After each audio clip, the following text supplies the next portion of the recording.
আসসালামু আলাইকুম রহমতুল্লাহি অবরকাতুহু। সম্মানিত দর্শক, আপনারা লক্ষ্য করছেন যে গত বেশ কিছুদিন ধরে সারা বাংলাদেশে একটার পর একটা অগ্নিকাণ্ড ঘটে যাচ্ছে। বিশেষ করে গত এক সপ্তাহে যে মর্মান্তিক, বিয়োগাত্মক এবং জাতীয় অর্থনীতিতে একেবারে সরাসরি আঘাত হানে, এরকম বেশ কয়েকটি অগ্নিকাণ্ড ঘটেছে। মিরপুরে একটা নির্মম অগ্নিকাণ্ডের ঘটনা ঘটল, যেখানে ১৬ জন মানুষ অগ্নিদগ্ধ হয়ে মারা গেল। আমাদের স্বাধীন মিডিয়া এটা ওভাবে প্রচার করেনি।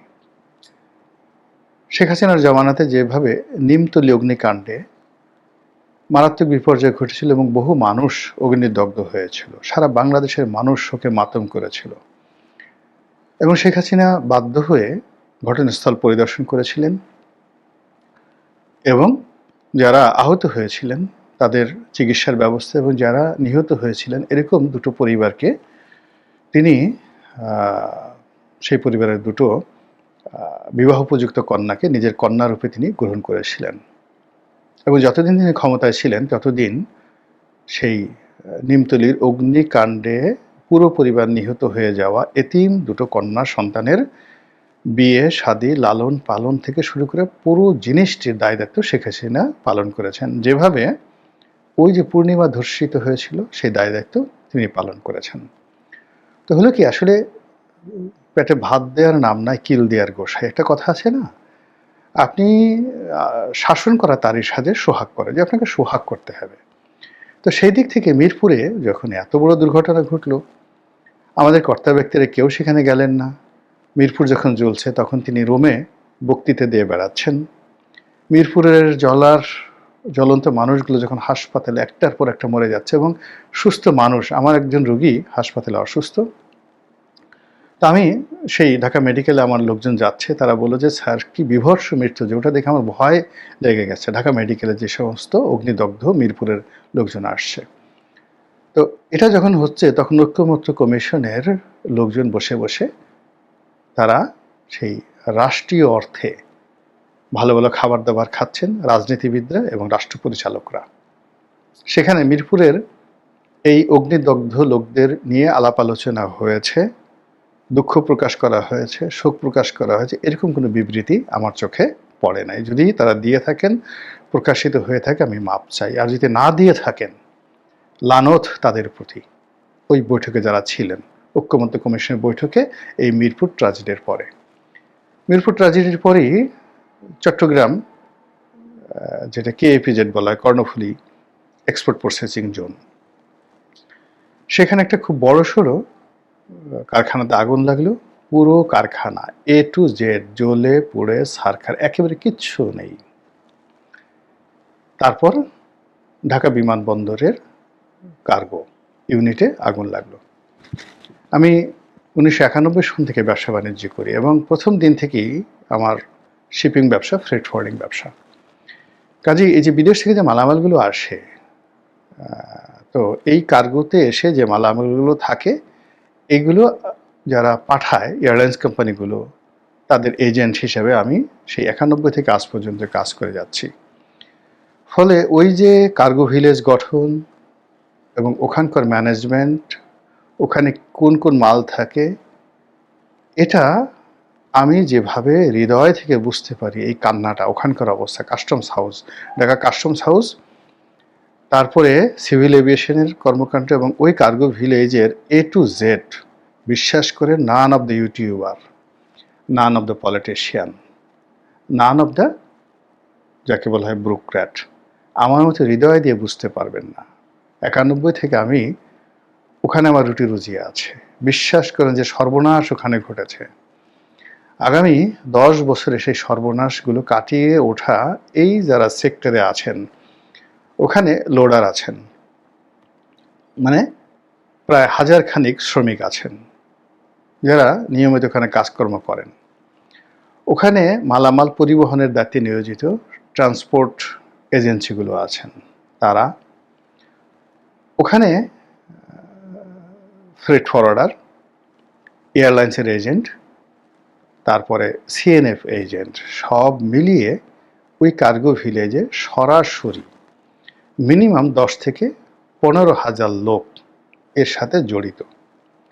এর ফুল অপারেশনটা চালু না হওয়া পর্যন্ত এই লোকগুলোর মুখে অন্ন কারা যোগাবে, এই গেল একটা। 2 নম্বর হলো যে ওখানে যে সকল মালামাল আসে, কত হাজার কোটি টাকার মালামাল নষ্ট হয়ে গেছে। এটার সাথে বড় ব্যাপার হলো যে ওখানে যদি 2,000 কোটি টাকার বা 5,000 কোটি টাকার মালামাল নষ্ট হয়ে থাকে, এর সঙ্গে 50,000 কোটি টাকার ব্যবসা, প্রোডাকশন সবকিছু জড়িত। যেমন ধরুন আমার একটা গার্মেন্টস ফ্যাক্টরি আছে, এখন আমার $1 কোটি মানে ধরুন 100 কোটি টাকার একটা শিপমেন্ট। তো সেই মালটা পরিপূর্ণভাবে রেডি, সব কিছু রেডি। এখন কোনো কারণে শেষ মুহূর্তে এসে বায়ার বলল এই সুতাটা পছন্দ হয়নি বা এই বাটনটা মানে বোতামটা পছন্দ হয়নি। তো কী করলাম, আমি হংকং থেকে বা চায়না থেকে বা বায়ারের পছন্দের যে জায়গা সেখান থেকে আনলাম। সেগুলোর মূল্য হয়তো 5 লাখ টাকা, নট মোর দ্যান দ্যাট। তো 5 লাখ টাকার মাল আমি এয়ারপোর্টে এনেছি এবং কালকে পুড়ে গেছে, যার সেটা উদাহরণ দিলাম, যার কারণে ওই মালটা আবার নতুন করে না আসা পর্যন্ত আমার 100 কোটি টাকার এক্সপোর্ট বন্ধ হয়ে আছে। ধরুন আপনার একটা গাড়ি আছে, বা এই যে রূপপুর পারমাণবিক কেন্দ্রের 18 টন মালামাল নাকি এসেছিল, পুরো পুড়ে ভস্মীভূত হয়ে গেছে, যেখানে 1,20,000 কোটি টাকা ইনভেস্টমেন্ট এবং এটা সুদের টাকা। রাশিয়া থেকে চড়া সুদে আমরা এই টাকা এনে এই পারমাণবিক বিদ্যুৎ কেন্দ্র করেছি। এই 1,20,000 কোটি টাকার সুদ, এখানে যারা কাজকর্ম করছে তাদের বেতন ভাতা, এটা আপনি প্রতিদিন কত কোটি টাকা বা কত শত কোটি টাকা আপনার এখানে মানে সুদ এবং বিনিয়োগ যাচ্ছে, শত কোটি টাকা এভরিডে। এখন এই মালামালগুলো মূল্য হয়তো দেখা গেল 500 কোটি টাকা, মূল্য হয়তো 1,000 কোটি টাকা, কিন্তু এটা আবার নতুন করে প্রোডাকশন, মানে এখানে আপনি রাতারাতি এই মালগুলো আনবেন না। এই যারা পাওয়ার জেনারেশন করেন তারা জানেন যে এখানের যে পার্টসগুলো হয়, বড় বড় জেনারেটর বা যে পার্টসগুলো, ওগুলোর আকার মানে আকৃতি অনুযায়ী, স্পেসিফিকেশন অনুযায়ী মূল মাদার কোম্পানিকে অর্ডার দিতে হয়, তারপর সেটা তারা তৈরি করে দেয়। বিমানের ক্ষেত্রে একই অবস্থা। আপনি রাতারাতি অর্ডার না পেলে বোয়িং আপনার জন্য রেডিমেড, যেভাবে টয়োটা গাড়ি বানিয়ে থাকে ওভাবে আপনার জন্য একটা বোয়িং 747 রেডি করে কখনো বোয়িং কোম্পানি রাখেন। আপনি পুরনো কিনতে পারবেন অন্য দেশ থেকে, অন্য এয়ারলাইন্স থেকে, কিন্তু আপনার কাছে অর্ডার নিয়ে ওরা সেম কাজ করে। তো এই যে রূপপুর পারমাণবিক কেন্দ্রে যে ঘটনাটা ঘটলো, তাতে দেখা গেল আরও 1 বছর যদি পিছিয়ে যায়, আরও 2 বছর যদি পিছিয়ে যায় প্রকল্পটা এই অগ্নিকাণ্ডের কারণে, আমি অবাক হব না। এর কারণ হলো যে মালগুলো আমাদেরকে আবার এলসি করতে হবে, আবার তাদেরকে বলতে হবে, তারা আবার সেগুলো তৈরি করবে, বাংলাদেশে আসবে, কমিশনিং করতে হবে। পুরো সময়টা আমাদের 1,20,000 কোটি টাকা সুদ গুনতে হবে, স্টাফদের বেতন গুনতে হবে, এবং এটাকে চালু রাখার জন্য, পার্টলি চালু রাখার জন্য আমাদেরকে ফুয়েল ব্যবহার করতে হবে। কি একটা অবস্থা! তো এইরকম ধরেন এখানে হয়তো মেট্রো রেলের কিছু ছিল, এখানে হয়তো এক্সপ্রেসওয়ের কোনো কিছু ছিল, সরকার আরও গুরুত্বপূর্ণ কিছু ছিল, হয়তো বাংলাদেশ ব্যাংকের টাকাও থাকতে পারতো এখানে, টাকার ভিতরে যে সুতা আছে, গাজীপুরে যে সিকিউরিটি প্রিন্টিং প্রেস আছে, সেই জিনিসগুলো ছিল। ফলে এটা যে কি পরিমাণ ক্ষতি করেছে এবং কেন করেছে, কি করেছে, এগুলো নিয়ে যে সকল কথাবার্তা শুনতে পাচ্ছি, গা কাটা দেওয়ার মতো অবস্থা। আমরা ওই সমস্ত গুজবের দিকে না গিয়ে শুধুমাত্র দৃশ্যমানে এরকম একটা অগ্নিকাণ্ডে যে ক্ষয়ক্ষতি হলো, এই ক্ষয়ক্ষতির ফলে আগামী 10 বছর লাগবে আমাদেরকে মোটামুটি এটা স্বাভাবিক হতে। যারা এর বাইরে কথাবার্তা বলেন, বিশ্বাস করেন, তারা এই বিষয়গুলো জানে না। এখন এই যে একটার পর একটা অগ্নিকাণ্ড কেন ঘটছে, এগুলো কি ঘটানো হচ্ছে আওয়ামী লীগ ঘটাচ্ছে, আওয়ামী লীগের এজেন্ট ঘটাচ্ছে, বা সরকারকে বিব্রত করার জন্য কেউ ঘটাচ্ছে, অথবা নাটক তৈরি করার জন্য কেউ নাশকতা তৈরি করছে? ঘটনা যাই হোক না কেন, যদি এরকম কিছু হয়ে থাকে তার দায় দায়িত্ব তো সরকারকে বহন করতে হবে, যারা রাষ্ট্র পরিচালনা করছে। এটার দায় এড়ানোর কোনো সুযোগ নেই। যদি আজকে কার্গো ভিলেজে এই ঘটনা ঘটলো, কালকে যদি বিমানের হ্যাঙ্গারে এই ঘটনা ঘটে, এবং আপনি জানেন যে ঢাকা এয়ারপোর্টে বিমানের হ্যাঙ্গার মানে যেখানে এই বিমান মেরামত হয়, তো ওখানে বেশ কয়েকটি বিমানের হ্যাঙ্গার রয়েছে, সেখানে এই ঘটনা অগ্নিকাণ্ড ঘটতে পারে। আচ্ছা, আমাদের ঢাকা ক্যান্টনমেন্টের পাশে কুর্মিটোলাতে এরকম একটা বিমানের হ্যাঙ্গার আছে, যেখানে প্রাইভেট ফ্লাইং হয়, তার সাথে সাথে কিছু মানে এয়ারফোর্সের কিছু বিমান রয়েছে। যদি সেখানে সেই ঘটনা ঘটে এবং একটু অদূরেই যারা বিমানবন্দরে গেছেন দেখবেন ওখানে কতগুলো সামরিক প্লেন, সামরিক বিমান ওখানে সবসময় ল্যান্ডিং করা থাকে, ওটা বিমান বাহিনীর। ওখানে যদি এই ঘটনা ঘটে এবং ওটার সাথেই কিন্তু ক্যান্টনমেন্টের, যাকে বলা হয় হেডকোয়ার্টার, ঢাকা সেনাবাহিনীর যে ক্যান্টনমেন্ট রয়েছে সেটার হেডকোয়ার্টার, বিমান বাহিনীর হেডকোয়ার্টার, এমনকি নেভাল একটু কাছে আগালি নেভাল হেডকোয়ার্টার।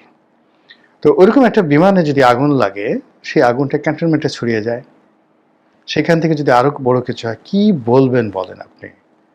কি নিয়ে আমরা খেলছি, কি নিয়ে আমরা, যদি নাশকতা হয়ে থাকে, এটা আমাদের একেবারে আজরায়েল যদি এসে আপনার হলকমে চাপ দেয়, হলকমে চাপ দেওয়ার পরে তখন যদি আপনি আর একটা বিয়ে করার কথা চিন্তা করেন, ঠিক সেই সময়টাতে আপনাকে লোকজন যেভাবে নির্বোধ বলবে, একই অবস্থাতে বিমানের কার্গো হাউজে যে নাশকতা হয়েছে বা অগ্নিকাণ্ড ঘটেছে, এটাকে তুচ্ছ তাচ্ছিল্য করা মানেই, অ্যাভয়েড করা মানে, বিকল্প কথাবার্তা বলা মানে, ঠিক ওইরকম আপনার হলকমে আজরায়েল চেপে ধরেছে, বাট আপনি এখনো স্বপ্ন দেখছেন, আপনি এখনো বিয়ের স্বপ্ন দেখছেন, আপনি এখনো বাসরের স্বপ্ন দেখছেন, আপনার এরকম একটা অবস্থা। দ্বিতীয়ত, যদি এটা নাটক না হয়, নাশকতা না হয়, কোনো পক্ষ না ঘটে থাকে, এটা যদি ন্যাচারালি এই অগ্নিকাণ্ডগুলো ঘটে, আমি নিশ্চিতভাবে বলতে পারি আসমানের মালিক রাগ করেছেন। এটা প্রকৃতির অভিশাপ।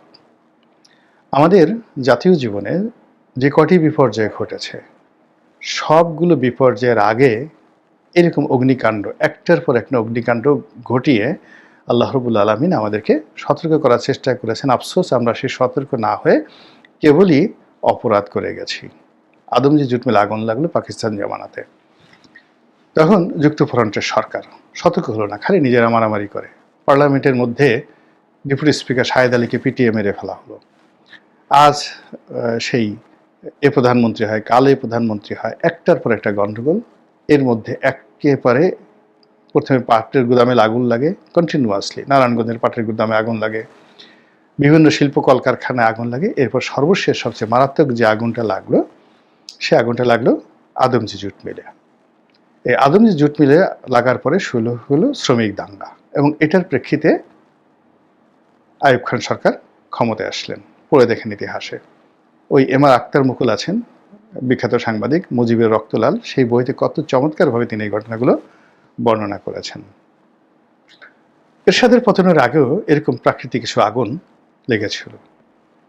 বেগম খালেদা জিয়ার পতন সে 2006 সনে, দেখেন পতনের কিছুদিন আগে, 1 বছর আগের থেকে এরকম অস্বাভাবিক কিছু অগ্নিকাণ্ড, লঞ্চ ডুবি, লঞ্চ ডাকাতি। এবং এই এখানে আরো একটা ব্যাপার বলে নেই, এখানে কিন্তু জলস্থলে অন্তরিক্ষে, মানে এখানে যেমন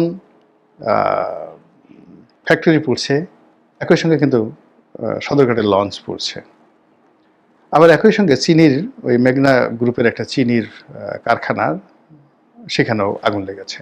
মানে কটা বলবেন, এগুলো তো পত্রপত্রিকা আসছে, এর বাইরে যে আরো কত কিছু হচ্ছে। এবং এটা যদি বিচ্ছিন্নভাবে হয়ে থাকে, আকাশের মালিক, আসমানের মালিক ক্রোধান্বিত। আমাদের প্রতারণার কারণে, আমাদের নাটকের কারণে, আমাদের অসততার কারণে, এবং তিনি আমাদেরকে যে সুযোগটা দিয়েছেন, যার জন্য আমরা, যে সুযোগের জন্য আমরা কান্নাকাটি করেছিলাম বহু বছর ধরে, সেই সুযোগ বা সেই নিয়ামতকে আমরা অপমান করেছি। আমরা শুকরগুজার হইনি, আমরা আল্লাহকে ধন্যবাদ জানাইনি, আমরা নিজের দিকে সংশোধন করিনি, এবং আমরা শেখ হাসিনার চাইতেও আরো মন্দ কাজ করার জন্য নিজেদের হাত পাকে যেভাবে আমরা প্রস্তুত করে চলেছি, এটা আসমানের মালিককে ক্রোধান্বিত করে থাকে যদি, তাহলে তিনি এই জমিনে যে লক্ষণগুলো ঘটান, সেই লক্ষণগুলোর মধ্যে অগ্নিকাণ্ড, প্রাকৃতিক দুর্যোগ, রোগ বালাই, এগুলো অন্যতম।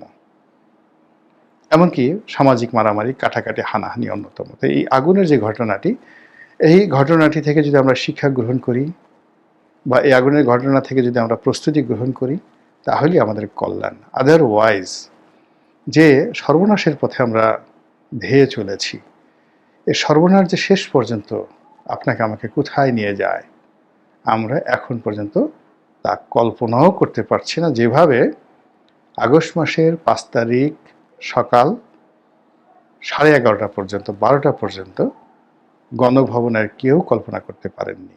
খাবার প্রস্তুত, গরম গরম শাহী খাবার, যেটা জুলাই যোদ্ধারা সেখানে ঢুকে গিয়ে সব খেয়ে ফেলেছেন। দুপুরের খাবারটি খাওয়ার সুযোগ হয়নি তাদের। আল্লাহ এ ধরনের বিপর্যয় থেকে এই দেশ এবং জাতি আমাদের সবাইকে আগামী দিনে রক্ষা করুন, হেফাজত করুন এবং আমাদের সবাইকে হেদায়েত দান করুন। আসসালামু আলাইকুম ওয়া রাহমাতুল্লাহি ওয়া বারাকাতুহু।